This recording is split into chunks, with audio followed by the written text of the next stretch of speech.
வணக்கம் அன்பு நேயர்களே. இந்த அற்புதமான நேரலைக்கு வரக்கூடிய அனைத்து நல்ல உள்ளங்களுக்கும் வணக்கங்கள் மற்றும் வாழ்த்துக்கள். இந்த அற்புதமான நாள், இனிமையான ஒரு நாள், அனைவரும் மகிழ்ச்சியுடன் குடும்பத்தோடு கொண்டாடக்கூடிய இந்த தீபாவளி நாளில் நான் உங்களை சந்திக்கிறது எனக்கு ரொம்ப சந்தோஷம், ரொம்ப மகிழ்ச்சி. இந்த நேரலை மிக அற்புதமான ஒரு நேரலையாக இருக்க போது. இந்த பண்டிகை நாட்களிலும் நீங்கள் நிறைய பேர் பிஸியாக இருப்பீங்க, குடும்பங்களோட பண்டிகையை சிறப்பாக கொண்டாடிட்டு இருப்பீங்க. அப்படி ஒருவேளை உங்களுக்கு வாய்ப்பு கிடச்சி, நேரம் கிடச்சி நீங்கள் இந்த பதிவை பார்த்துட்ருக்கீங்கன்னா உண்மையிலுமே நான் ரொம்ப மகிழ்ச்சி அடைகிறேன், ரொம்ப சந்தோஷம் அடைகிறேன். நீங்கள் உங்கள் மனசில் நம்மளுடைய பதிவுக்கும் நம்முடைய கணிப்புகளுக்கும் ஒரு இடம் கொடுத்துருக்கீங்க அப்படின்னு நினைக்கும் போது எனக்கு ரொம்ப மகிழ்ச்சியோட இந்த பதிவை நான் ஆரம்பிக்கிறேன். சரிங்களா? இந்த பதிவு மகர ராசிக்காரர்களுக்கான ஒரு அற்புதமான பதிவு. தொடர்ந்து நம்ம ஒவ்வொரு ராசிக்காரர்களுக்கான பலன்களை வாரம் நம்ம தந்துட்டுருக்கோம். ஒவ்வொரு வாரமும் அந்த வெறும் ராசி பலன்கள் மட்டும் இல்லை, அதையும் தாண்டி ஒரு மனிதனுடைய வாழ்க்கையில் எதெல்லாம் கான்சன்ட்ரேஷன் பண்ணணும், எதெல்லாம் அந்த மனிதனுக்கு வாழ்ந்து முடிப்பதற்குள் தெரிய வேண்டிய சில உண்மையான விஷயங்கள் என்ன, எப்படி இந்த உலகம் இயங்குகிறது, எப்படி நம்மளை இந்த பிரபஞ்சம் வழி நடத்துகிறது, இந்த சுயஜாதகத்தில் உள்ள கிரகங்கள் நம்மளுடைய தசாபுத்தி எப்படியெல்லாம் நம்மளுக்கான பலன்களை கொடுக்குது, எப்படிப்பட்ட பலன்களை நம்ம பார்க்கும்போது இந்த பிரபஞ்சம் நம்மக்கிட்ட கனெக்ட் ஆகுதுன்ற பல உண்மைகளை இதுவரைக்கும் யாருமே தெளிவாக சொல்ல முடியாத அளவுக்கு நம்ம பதிவுகளில் கொடுத்துட்ருக்கிறது எனக்கு உங்களுக்கு ஏதாவது ஒரு இடத்துல நல்லதை கொண்டு சேர்த்துருன்ற நம்பிக்கையில் தான் கொடுத்துட்ருக்கேன். ஆகவே அனைவருக்கும் இனிய தீபாவளி நல்வாழ்த்துக்களை சொல்லிவிட்டு இப்போ நம்ம இந்த பதிவை ஆரம்பிப்போம். இந்த பதிவுக்குள்ளே போகிறதுக்கு முன்னாடி எப்படி நம்ம பதிவுகள் இன்னைக்கு கடல் கடந்து வெளிநாட்டில் இருக்கிற நம்ம அற்புதமான தமிழ்வாழ் மக்களுடைய மனதில் கூட இடம் பெற்றிருக்கோ, அதே போல தான் நாம் கொடுத்த இந்த மூலிகை சாம்பிராணி இன்னைக்கு எல்லாருடைய வீட்டிலும் வேலை செய்கிற இடத்துலையும் வாங்கி போட்டு பார்த்துட்டு, ஐயா நீங்கள் சொன்ன வார்த்தைகளில் 100% உண்மை இருந்தது, அற்புதமான மாற்றத்தை பார்த்துட்ருக்கோம், நல்ல முன்னேற்றத்திற்கான ஆரம்ப புள்ளியாக இது இருந்துச்சுன்னு இன்றைக்கி ஒவ்வொருத்தரும் ரிவ்யூ அனுப்புறதை பார்க்கும்போது எனக்கு ரொம்ப சந்தோஷம், ரொம்ப மகிழ்ச்சி. இதை தான் நான் ஆரம்பத்திலே சொன்னேன், ஐயா நீங்கள் நம்பிக்கையோட ஒரு வாட்டி வாங்கிட்டீங்கன்னா அப்புறம் நான் வாங்குங்கன்னே சொல்ல மாட்டேன், நீங்களே தான் கேட்டுட்ருப்பீங்க. ஏன்னா நான் வாட்டி மட்டும்தான் நீங்கள் வாங்குங்கன்னு சொல்லுவேன், ஒரே ஒரு வாட்டி வாங்கி பாருங்கன்னு மட்டும்தான் நான் சொன்னேன், அதுக்கப்புறம் நான் வாங்குங்கன்னு சொல்லவே மாட்டேன்னு. அதே போல் தான் வாங்கினவங்க யார்கிட்டையும் நீங்கள் திரும்ப வாங்குறீங்களான்னு நான் கேட்கவே இல்லை. ஆனால் அவங்களா கேட்க ஆரம்பித்தாங்க பார்த்தீங்களா, அதுதான் இந்த மூலிகை சாம்பிராணிக்கு கிடைத்த வெற்றி அப்படின்னு சொல்லலாம். இந்த தீபாவளி அப்படின்றனால பார்த்தீங்கன்னா இந்த கொரியர் ஆஃபீஸில் லீவ் விட்டுருக்காங்க, இதெல்லாம் முடிஞ்சு அப்புறம் உங்களுக்கு வியாழன் வெள்ளியில் தான் என்னால் அனுப்ப முடியும். இப்போ ஆர்டர் பண்ணுறவங்களுக்கு ஓகேன்னு நினைக்கிறவங்க இந்த 9345397996 வாட்ஸ்அப் நம்பருக்கு மெசேஜ் பண்ணிக்கோங்க. ஐயா இன்னொரு விஷயத்தையும் சொல்லிடுறேன், இங்கே பக்கத்தில் எல்லாமே பட்டாசுகள் வெடித்து கொண்டாடி கொண்டு இருக்கிறார்கள், அதனால் பட்டாசு சத்தம் கேட்கும் கண்டிப்பாக இந்த பதிவில், மன்னிச்சிருங்க. அது கொஞ்சம் உங்களுக்கு டிஸ்டர்பன்ஸாக இருக்கிற மாதிரி இருந்தால் வேறு வழி இல்லை, நம்ம அப்படியே கேட்குற மாதிரி தான் இருக்கும். ஏன்னா பக்கத்தில் கொண்டாடிட்டு இருக்கிறதுனால பட்டாசு சத்தம் கேட்கும். சரிங்களா? அதை நான் முன்னாடியே உங்களுக்கு சொல்லிடுறேன். சரிங்க, மகர ராசிக்காரர்கள் ஒவ்வொரு ராசிக்காரர்களும் இவர்கள் இப்படி தான், இந்த மாதிரி குணங்கள் இருக்கும், இந்த மாதிரி விஷயத்தில் இவங்க கான்சன்ட்ரேஷன் பண்ணுவாங்க, இந்த மாதிரி நபர்களோட சேருவாங்க, இவங்க இதை பண்ணணும் இதை பண்ணக்கூடாது, இதை மாற்றிக்கிட்டாங்கன்னா இவங்க லைஃப்பில் அடுத்த கட்டம் வந்துடுவாங்க. ஏன்னா இந்த ராசியில் இருக்கிறவங்க இந்த விஷயத்தை மாற்றிட்டனால தான் இன்றைக்கி நல்ல இடத்துல இருக்காங்கன்னு சொல்லி இது வரைக்கும் உங்கள் லைஃப்பில் நீங்கள் தெரிஞ்சிக்காத சில விஷயங்களை நம்ம பதிவுகளில் கொடுத்துட்றோம். அதனால தான் எல்லாருமே ரொம்ப ஆர்வத்தோடு நம்ம பதிவுகளை தொடர்ந்து பார்த்துட்ருக்காங்க. அப்போ மகர ராசிக்காரர்களை பொறுத்தளவுக்கு பார்த்திங்கன்னா சனி பகவான் தான் தலைவர், உங்களுக்கு உங்கள் வாழ்க்கைக்கான தலைவர் சனி பகவான். சரிங்களா?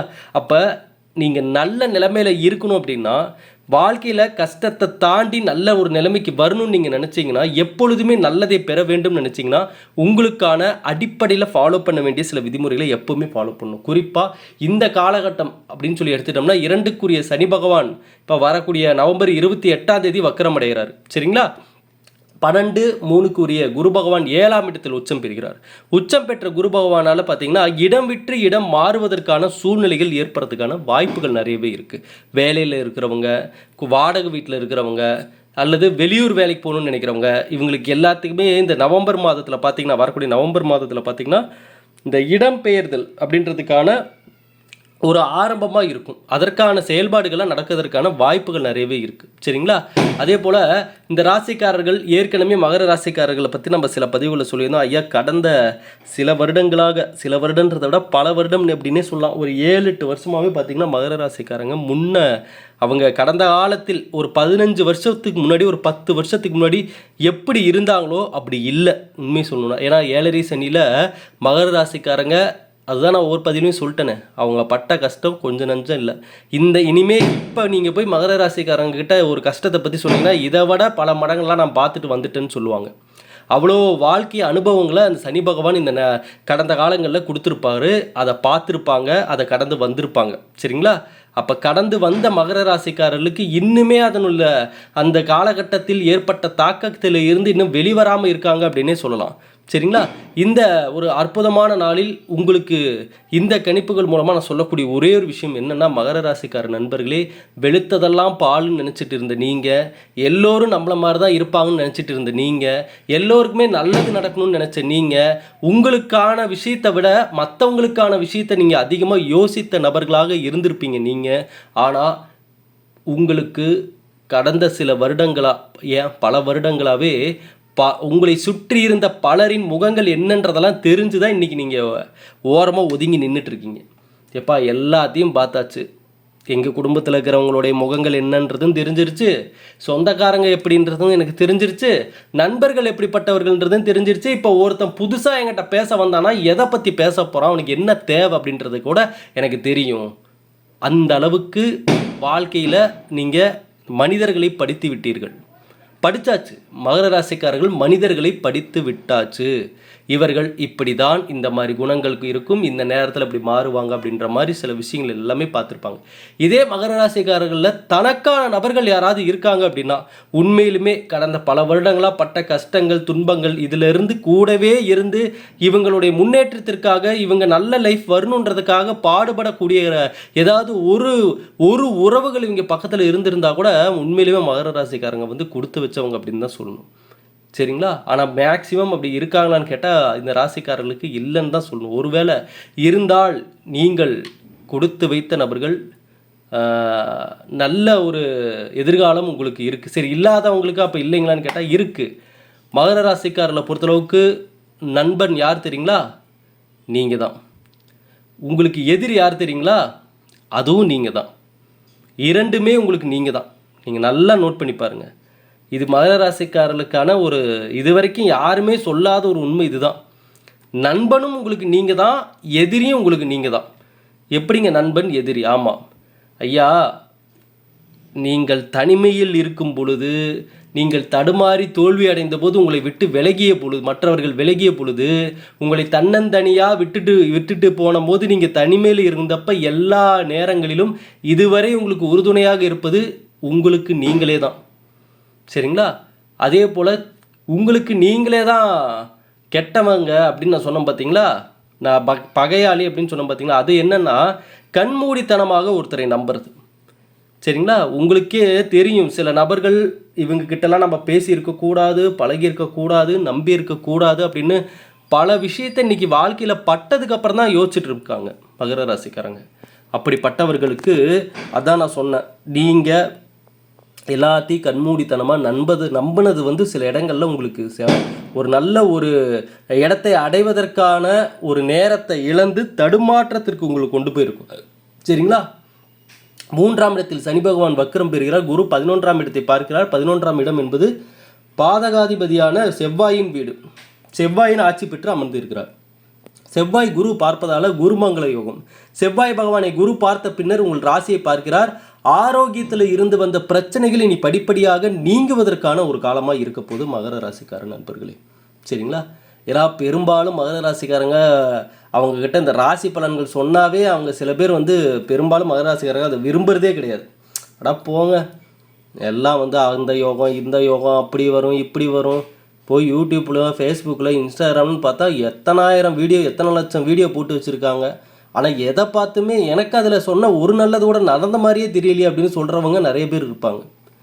நான் ஒரே விஷயத்தை தான் சொல்லுவேன், மகர ராசிக்கார நண்பர்களே, சனி பகவான் உங்களுக்கு தலைவர். கண்டிப்பாக வாழ்க்கையில் கஷ்டத்தை தான் கொடுத்துருப்பார், நான் இல்லைன்னு சொல்லவே இல்லை. நீங்கள் நல்லா நோட் பண்ணி பாருங்கள். இந்த ராசியில் பிறந்தவர்கள் உங்கள் ஃபேமிலியில் யாராவது இருந்தாலும் சரி, அவங்கள நல்லா கவனித்து அவங்க வாழ்க்கையை நீங்கள் அனலைஸ் பண்ணி பார்த்தீங்கன்னா, சனி பகவான் யார் சொல்லுங்கள்? சனி பகவான் ஒரு மனிதனுக்கு நல்லவரோ கெட்டவரோ நல்லா நோட் பண்ணி பாருங்கள். தீயவர்களாக இருந்தால் அவர்கள் செய்த தவறுக்கான தண்டனையை கொடுத்து அவர்களை மீண்டும் நல்ல மனிதனாக மாற்றி அதன் பிறகு சில சோதனைகளை கொடுத்து அவர்களை நல்ல இடத்துக்கு கொண்டு போவார். இதே நல்லவர்களாக இருந்தால் அவர்களுக்கும் சில ஆரம்பத்தில் கண்டிப்பாக பல சோதனைகளை கொடுத்து அவர்களை சீர்படுத்தி மீண்டும் அடுத்த நல்ல நிலைமைக்கு, நிரந்தர நல்ல நிலைமைக்கு கொண்டு போவார். இதுதான் சனி பகவானுடைய பலன்களாக இருக்கும் பெரும்பாலும். சரிங்களா? அதனால தான் சனி பகவான் வந்துட்டாலே பயந்துக்குவாங்க எல்லாம். ஐயோ 7.5 சனியா, ஐயோ இனி என்னென்ன நடக்க போதோ அப்படின்ற மாதிரிலாம் பயந்துக்குவாங்க. உண்மை சொல்லணுன்னா சனி பகவான் தான் உங்களுக்கு அதிபதி, அவர் தான் உங்களுக்கு தலைவர். அப்படின்னா ஒரு பாறை எப்படி சிற்பியின் கையில் வந்து பல அடிகளை வாங்கி அது அழகான சிற்பமாக மாறுகிறதோ அதுபோல தான் சனி பகவானை அதிபதியாக கொண்ட ஒவ்வொரு நபர்களுடைய வாழ்க்கையும் பெரும்பாலும் இருக்கும். அவர்கள் பல அடிகளையும், அதாவது அடிகள்னா அனுபவத்தை சொல்கிறேன், பல சோதனைகளையும் தடைகளையும் தாமதத்தையும் ஏமாற்றத்தையும், ஏன்னா இப்போ மனிதனாக பிறந்த அனைவருமே ஞானிகளாக இருக்க முடியறதில்ல. புரியுதுங்களா? முன்னாடி தொலைநோக்கு பார்வையில் எல்லாரும் பார்த்து வாழ்கிறாங்களான்னு கேட்டிங்கன்னா இல்லை. பெரும்பாலும் எல்லாருமே தெளிவான மனநிலையில் இருக்காங்களான்னு கேட்டால் இல்லை. பெரும்பாலும் எல்லா நபர்களும் ஒவ்வொரு விஷயத்தையும் அனுபவித்ததுக்கு அப்புறம் தான் அது சரியாக தப்பானே புரிஞ்சுக்கிறாங்க. இன்றைக்கி தான் எடுக்கக்கூடிய முடிவுகள் சூழ்நிலை காரணமாக, தன்னுடைய வயசு காரணமாக, தன்னுடைய அந்த சந்தர்ப்ப சூழ்நிலை காரணமாக எடுக்கக்கூடிய முடிவுகள் எல்லாத்துக்கான பலன்கள் என்னென்னா அதை அனுபவிக்கிறப்ப தான் அவங்க தெரிஞ்சுக்கிறாங்க இது சரியான முடிவு எடுத்துருக்கிறோமா தப்பான முடிவு எடுத்துருக்கிறோமா. ஏன்னா நாம் அனைவரும் மனிதர்களாக இருக்கிறோம். அப்படின்றப்ப ஒரு எப்படி சொல்கிறது, 100% எல்லாருமே வந்து ரொம்ப பர்ஃபெக்டாக அடுத்து இதுதான் நடக்கணும், இந்த தெளிவு இருக்கணும், இந்த ஞானம் நம்மளுக்குள்ளே இருக்கணும்னு எல்லாரும் இருக்காங்களா கேட்டால் இல்லை. அப்போ இது இயற்கையாக மனிதன் வந்து ஒவ்வொரு விஷயத்தையும் பட்டு தான் தெரிஞ்சுக்கிறான். சரிங்களா? அப்போது இந்த சனி பகவான் வந்து உங்களுக்கு தலைவராக இருக்கார் உங்கள் வாழ்க்கையில். அவர் தான் வந்து பெரும்பாலும் அவருடைய அமைப்பு தான் உங்களுக்கு, அவருடைய பலன்கள் தான் பெரும்பாலும் உங்களுக்கு இருக்குது. அப்படின்றப்ப அதுதான் நான் சொன்னேன், மகர ராசிக்காரங்க, இந்த கும்பராசிக்காரங்க இவங்கெல்லாம் குறிப்பாக பார்த்தீங்கன்னா பெரும்பாலும் அவங்க லைஃப் வந்து போராட்டமாக தான் இருக்கும், கஷ்டமாக தான் இருக்கும். பல சோதனைகளை தாண்டி தான் வந்துட்டு இருப்பாங்க. பல பேச்சுக்கள் அவங்கள சுற்றி இருக்கும். சொந்த பந்தம் கூட இவங்களை புரிஞ்சுக்க மாட்டாங்க. இவங்க மனசை அப்பப்போ எல்லோரும் காயப்படுத்திகிட்டே இருப்பாங்க. நம்ப வச்சு சில இடங்களில் ஏமாற்றிருப்பாங்க, துரோகத்தை பண்ணியிருப்பாங்க. இது எல்லாத்தையும் தாண்டி தான் மனிதர்கள் என்னப்பா இப்படி இருக்கான்னு மன வேதனை, உச்சகட்ட வேதனைக்கெல்லாம் போயிருப்பாங்க. யாருக்கும் தெரியாமல் கதவை சாத்தி உள்ளே உட்காந்து அழுதுட்டு இருப்பாங்க. ஏன் இப்படிலாம் இருக்காங்க, நான் என்ன பாவம் பண்ணேன் அப்படின்லாம் நினச்சி அழுவாங்க. ஏன் இதையெல்லாம் நான் சொல்கிறேன்னா, இத்தனை சோதனைகளையும் பார்த்து எல்லாத்தையும் இழந்துட்டோமோ, எதுவுமே நம்மக்கிட்ட இல்லையே அப்படின்ற சூழ்நிலைகள்லாம் தாண்ட போது தான் இவர்கள் ஒரு சக்தி வாய்ந்த மனிதர்களாக மாறுறாங்க. உண்மை சொல்லணும்னா ஐயா, வாழ்க்கையில் எது மைனஸாக இருந்தாலும் அதை ப்ளஸ்ஸாக பார்த்துக்கோங்க. அதுதான் புத்திசாலித்தனம். இப்போ நீங்கள் வந்து ஒரு பேச்சுக்கு நான் சொல்கிறேன், இப்போ உங்களை புரிஞ்சுக்கிற மனிதர்கள் யாருமே இல்லையா, நீங்கள் கவலைப்பட்டுட்டு இருக்கீங்களா, தனிமையில் இருக்கீங்களா, என்னை யாருமே புரிஞ்சுக்கல, என் மேலே யாருக்கும் அன்பு பாசமே இல்லை அப்படின்னு நினைக்கக்கூடிய நபர்களாக இருந்தால் அதை வந்து நீங்கள் ஒரு ப்ளஸ்ஸாக வச்சுக்கோங்க. ஏன் ப்ளஸ்ஸாக வச்சுக்கோங்கன்றனா இதை உடனே உங்களால் மாற்ற முடியாது. கரெக்டாக? இப்போ போய் எல்லாத்துட்டையும் போய் இந்த கேள்விகளை கேட்டு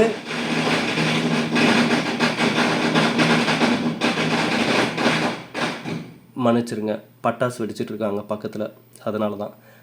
இப்போ நீங்கள் போய் எல்லாத்துக்கிட்டையும் இதெல்லாம் நீங்கள் சொல்லி புரிய வச்சு உங்கள் மேலே அன்பு பாசத்தை வர வைக்க முடியும். அன்பு பாசம் தானாக வரணும். யாருக்கிட்டையும் போய் சொல்லி கெஞ்சிலாம் வாங்கவும் முடியாது. வாங்கினா அது அன்பு பாசமே கிடையாது. சரிங்களா? அப்போ நீங்கள் இதை நினச்சி உடஞ்சி போய் மனசு உடஞ்சி டிப்ரெஷனில் ஒரு ஓரமாக உட்காந்து இங்கே எதுவுமே மாற போகிறது இல்லை. சரிங்களா?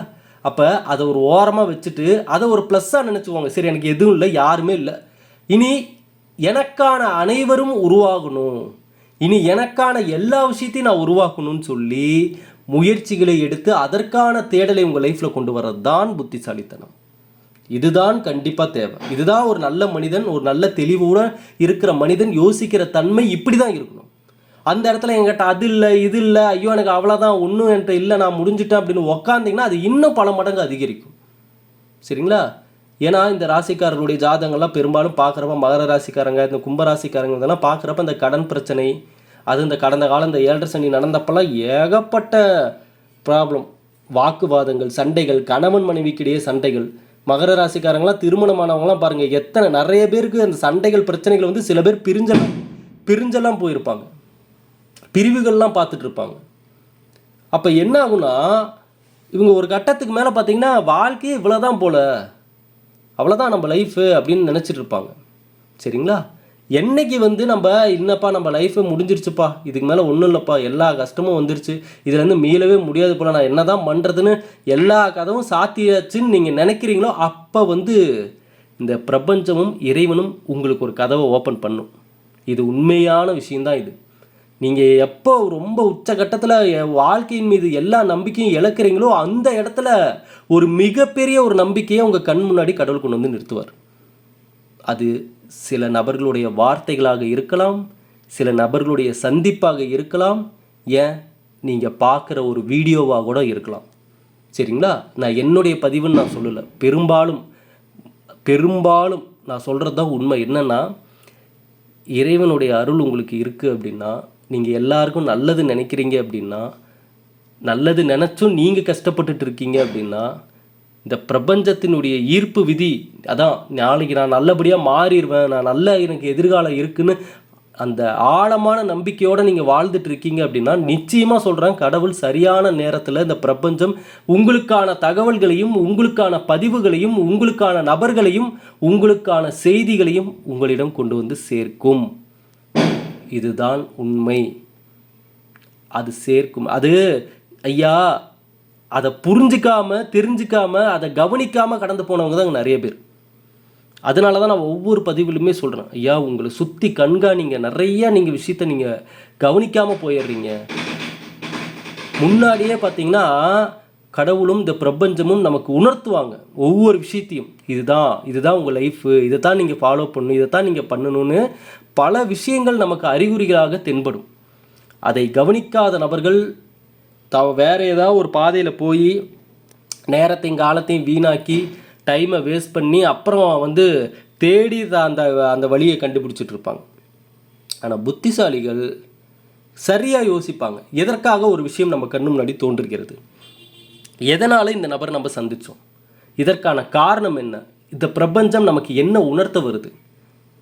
ஏன்னா உங்களுடைய சுயஜாதகங்கள், தசாபுத்தி பலன்கள் எப்படி உங்களுக்கு பலன்களை கொடுக்க போது, எந்த மாதிரி எதிர்காலம் இருக்க போது, ஒரு ஜோசியத்தை கொண்டு போய் உங்கள் ஜாதகத்தை கொடுத்தா நீங்கள் எந்த அளவுக்கு ஆவலோடு அவர் என்ன சொல்ல போகிறாருன்னு கேட்கறதுக்கு உட்காந்துட்டு இருப்பீங்களோ, அதே போல தான் இந்த பிரபஞ்சத்தினுடைய இந்த சக்திகளும் எதிர்பார்ப்புகளும் நிறையவே. அங்கேயும் நம்ம நிறைய தெரிஞ்சுக்க வேண்டிய விஷயங்கள் இருக்குது. சரிங்களா? ஏன்னா இதை ஏன் நான் வந்து ஒவ்வொரு பதிவுகளையும் இந்த பிரபஞ்சங்கள் ரீதியாக நான் சொல்கிறேன் அப்படின்னு சொல்லி கேட்டிங்கன்னா, இந்த ஜோதிட பலன்களும் கொடுக்குறோம் தான், அதனோட சேர்த்து இந்த பிரபஞ்ச பலன்கள் நான் ஏன் தரேன்னா, ஐயா இந்த ஜோதிட பலன்கள் அப்படின்றது பெரும்பாலும் எல்லாருமே அவங்களுடைய பெரும்பாலான நபர்கள் 90% வந்து அவங்களுடைய ஜாதகம் வச்சுருப்பாங்க. ஜாதகமே இல்லைனாலும் அட்லீஸ்ட் அவங்க பிறந்த டேட்டு, டைமு, பிறந்த இடம், இதுவே போதும் ஒருத்தருடைய ஜாதகம் என்னன்றதை பார்க்குறதுக்கு. சரிங்களா? இந்த டீட்டெயிலாம் பெரும்பாலும் எல்லார்ட்டுமே இருக்கும். ஏதோ ஒரு சூழ்நிலை, ஏதோ ஒரு கஷ்டத்தில், இல்லை ஏதோ ஒரு தேவைக்காக கண்டிப்பாக அவங்க லைஃப்பில் ஒரு முறையாதும் ஜோசியர்கிட்ட போய் ஒரு ஜாதகத்தை பார்த்துருப்பாங்க. கண்டிப்பாக அவங்களுடைய ஜாதகத்தை பார்த்துருப்பாங்க. சரிங்களா? அப்போ அதற்கான ஒரு அனுபவம் அவங்க லைஃப்பில் கண்டிப்பாக கிடச்சிருக்கும். சரிங்களா? இன்னும் சில பேர்லாம் மாதத்துக்கு 2-3 வாட்டி போய் பார்க்குறவங்களாம் இருக்காங்க. சரிங்களா? அப்படிலாம் வந்து ஜோதிடம் என்பது கண்டிப்பாக ஒருத்தருடைய வாழ்க்கையில் ஏதோ ஒரு இடத்துல உள்ளே வந்திருக்கும். அவங்க அதை பார்த்துருப்பாங்க, கேட்டிருப்பாங்க, போய் என்ன அதுன்னு பார்த்து என்னன்னு தெரிஞ்சுக்கலான்னாத போயிருப்பாங்க. அவங்களுடைய வாழ்க்கை எப்படி இருக்குன்னு தெரிஞ்சுக்கிறதுக்காக போய் ஜாதகம் பார்த்துருப்பாங்க. ஆனால் இந்த பிரபஞ்சம் ரீதியாக கிடைக்கக்கூடிய தகவல்கள் தான் எல்லாருக்கும் போய் சேர்ந்திருக்கான்னு கேட்டிங்கன்னா இல்லை. அதனால தான் நான் ஒவ்வொரு பதிவுகளையும் ஜோதிட பலன்களோடு சேர்த்து இந்த பிரபஞ்சம் ரீதியான பலன்களையும் உங்களுக்கு நான் சொல்கிறேன். ஏன்னா இரண்டுமே ஒரு மனிதனுக்கு 2 கண்ணு மாதிரி. இந்த கண்ணும் வேணும், அந்த கண்ணும் வேணும். 2 கண்ணும் நம்மளுக்கு கண்டிப்பாக தேவை. சரிங்களா? அதனால தான் எது தெரிஞ்சுக்கிட்டாலும் அளவோடு தெரிஞ்சுக்கோங்க. அளவுக்கு மீறி இப்போ ஜோசியமே பார்க்குறீங்க, ஜாதகமே பார்க்குறீங்கன்னா அதுக்குன்னு ஒரு மாதத்துக்கு 4-5 வாட்டி போய் பார்த்துக்கிட்டு, எல்லா ஊருக்கும் எல்லா ஊர்லேயும் இருக்கிற ஜோசியரை போய் பார்த்துக்கிட்டு காசை செலவு பண்ணிக்கிட்டு, பரிகாரம் வழிபாடுன்னு சொல்லி நிறையா பணத்தை போட்டு செலவு பண்ணி, இதெல்லாம் நம்ம பண்ணாதீங்கன்னு தான் சொல்கிறோம். அதனால தான் வருஷத்துக்கு இல்லைன்னா 2 வருஷத்துக்கு இல்லைன்னா 1 வருஷத்துக்கு ஒரு வாட்டி உங்களுடைய ஜாதகம் பார்த்தாலே போதும். அதில் தெளிவான விஷயங்களை தெரிஞ்சுக்கிட்டு அடுத்து உங்கள் வாழ்க்கைக்கான முன்னேற்றத்தை நோக்கி பயணிக்க ஆரம்பிங்க. ஏன்னா இப்போ அந்த 1 வருஷம் எப்படி இருக்க போகுது, அடுத்த வருஷம் எப்படி இருக்க போகுது, நம்ம லைஃப் எப்படி இருக்க போகுது, நீங்கள் ஒரு முறை ஜாதகம் பார்த்தீங்கன்னாவே நீங்கள் தெரிஞ்சுக்கலாம். சரிங்களா? ஆனால் இப்போ நீங்கள் அதை தெரிஞ்சுக்கிட்டீங்க, ஓகே. ஆனால் இந்த பிரபஞ்சம் ரீதியான விஷயங்கள் எப்படின்னா தினம் தினம் அது உங்களை வந்து கனெக்ட் ஆகிட்டே இருக்கும். அதனால தான் நான் அதிகமாக அதை பற்றியும் தெரிஞ்சுக்கோங்கன்னு சொல்கிறேன். நடைமுறையில் சாத்தியமாகக்கூடிய விஷயங்கள், தினம் தினம் நாம் பார்க்கக்கூடிய விஷயங்கள். அதனால தான் அதில் ரொம்ப பவர்ஃபுல்லான வைப்ரேஷன் இருக்குன்றதை நானும் நம்புகிறேன். இது வரைக்கும் அதன் மூலமாக நல்ல ஒரு நிலைமை அடைஞ்சவங்களாம் இருக்காங்க. அதனால தான் நாளைக்கு என்ன ஆக போகிறீங்களோ அதை இப்பயே பிரபஞ்சத்துக்கிட்ட சொல்லுங்கன்னு நான் சொல்கிறேன். ஒவ்வொரு பதிவுலையும் நீங்கள் என்ன ஆகணுமோ, நீங்கள் எவ்வளோ பெரிய இடத்த அடையணும்னு நினச்சிங்கனாலும் சரி, சரிங்களா, அது இந்த பிரபஞ்சத்துக்கிட்ட உணர்த்துங்க. இந்த பிரபஞ்சம் அதற்கான தேடலை உங்கள்கிட்ட கொண்டு வரும், அதற்கான முயற்சிகளை உங்கள்கிட்ட எடுக்க வைக்கும். அதில் பல சோதனைகளையும் கஷ்டங்களையும் உங்களை தாண்டி வர வைக்கும். சோதனைகளை கஷ்டங்களை தாண்டி கிடைக்கிற வெற்றி தாங்க உண்மையான வெற்றி. அதுதாங்க நிலையாக நிற்கும். அதுதான் உங்களுக்கு வேணும். ஒருத்தர் வந்து ஏங்க நாளைக்கே உங்களை போய் திடீர்னு கடவுள் உங்கள் கண்ணு முன்னாடி தோன்றி கேட்குறாரு, ஐயா உங்களை நாளைக்கே நான் கோடீஸ்வரன் ஆக்கி விட்டுட்டுமா அப்படின்னு கேட்குறாரு. நீங்கள் என்ன சொல்லுவீங்க அந்த இடத்துல? சரிங்க, சரி கடவுளே, சரி தெய்வமே, நாளைக்கே எனக்கு அப்படி நீங்கள் என்ன கேட்டால் அப்படி நீங்கள் சொல்லவே கூடாது. ஏன்னா என்னை கோடீஸ்வரன் ஆக்கு, ஆனால் அதற்கான முயற்சிகளை நான் எடுக்கிறேன், அதற்கான செயல்பாடுகளை நான் செய்கிறேன், அதற்கான பலனாக நான் கோடீஸ்வரன் ஆகிறேன் அப்படின்ற ஒரு பதில் தான் நீங்கள் கடவுள்கிட்டயே சொல்லணும். ஏனென்றால் நீங்கள் முயற்சி எடுத்து அதில் தடுமாற்றங்களையும் தோல்விகளையும் தடைகளையும் பார்த்து ஒரு கிடைக்கக்கூடிய வெற்றி தான் உங்களுடைய வெற்றி. அதுதான் உங்களுக்கு சொந்தமாகும். அதுதான் உண்மையிலுமே உங்களுக்கான வெற்றி. கஷ்டப்படாமல் ஒரு வெற்றி கிடச்சிருச்சுன்னா அது உங்களுடைய வெற்றியே கிடையாது. அது உங்களுக்கு சொந்தமே இல்லை உண்மை சொல்லணும்னா. ஆகையால் இந்த பதிவு மகர ராசிக்காரர்களுக்கு நல்ல ஒரு மாற்றத்தையும் முன்னேற்றத்தையும் கொடுக்கும்னு நினைக்கிறேன். இனி வரக்கூடிய காலங்கள் உங்களுக்கு நல்ல ஒரு மாற்றங்கள் இருக்குது. நீங்கள் மனசை ரெடி பண்ணுங்கள், தயாராகுங்க, உங்கள் மனக்கதவை திறந்து வைங்க, நல்லதை உள்ளே வரவேற்குங்க. உள்ளே வரவேற்று நல்லதை உங்கள் மனசுக்குள்ளே வரவேற்கணும். நீங்கள் நல்ல மனிதர்களோடு சேருங்க. தேவையற்ற பேச்சுக்களை, நெகட்டிவான பேச்சை பேசுகிறவங்கள்ட்டெல்லாம் தான் அப்படின்னு நகர்ந்து போயிருங்க. அவங்கள்ட்டெல்லாம் கான்டாக்டே வேண்டாம். ஏன்னா அவங்க நல்லதும் பண்ண மாட்டாங்க, நல்லதை மற்றவங்களுக்கு சொல்லவும் மாட்டாங்க. சரிங்களா? ஏன்னா வரக்கூடிய காலங்கள் உண்மை சொல்லணுன்னா காலம் மாறிக்கிட்டே இருக்குது. நம்மளை சுற்றி பயங்கரமாக சில விஷயங்கள்லாம் நம்ம லைஃப்பில் எது உண்மை எது பொய்யினே தெரியாத அளவுக்கு இப்போ காலங்கள் போயிட்டுருக்கு.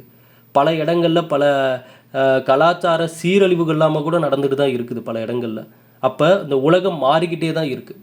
அப்போ மாறும் பொழுது நம்மக்கிட்டே மாற்றம் வேணும் தான், ஆனால் அந்த மாற்றம் நல்ல மாற்றமாக இருக்கணும். முன்பு இருந்ததை விட இன்னுமே நல்லதை நோக்கி நம்ம போக ஆரம்பிக்கணும். சரிங்களா? ஆகவே இந்த உலகத்தில் எது எங்கே நல்லது ஒளிஞ்சிருந்தாலும் அது உங்களை தேடி வர வைக்கிற அளவுக்கு நல்ல அதிர்வலைகளோடு வாழுங்க. இனி வரக்கூடிய காலம் உங்களுக்கான காலமாக இருக்கும். நிச்சயமாக நல்லதை நீங்கள் அடைஞ்சிருவீங்க. உங்கள் நல்ல மனசுக்கு தான் இந்த பதிவு உங்கள் கண்ணில் பட்டுச்சு. உங்களை போய் கடவுள் கைவிடுவாரா? கண்டிப்பாக கைவிட மாட்டார். நிச்சயமாக நீங்கள் கேட்ட அனைத்தும் உங்கள் வாழ்க்கையில் நடந்தே தீரும். நீங்கள் நல்லதை அடைந்தே தீர்வீர்கள். இந்த பதிவை பார்த்தவர்களுக்கு இனியாவும் நல்லதே நடக்கட்டும். நன்றி, வணக்கம்.